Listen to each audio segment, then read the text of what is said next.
You ask Tiger to solve. This deals with linear equations with one unknown. The final result is x equals -13.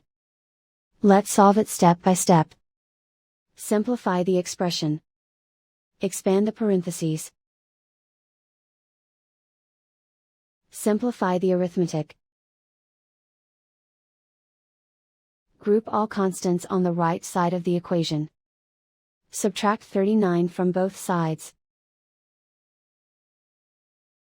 Simplify the arithmetic.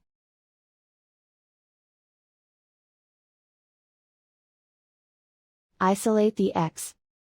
Divide both sides by 3. Simplify the fraction. Find the greatest common factor of the numerator and denominator. Factor out and cancel the greatest common factor. And so the final result is x equals -13.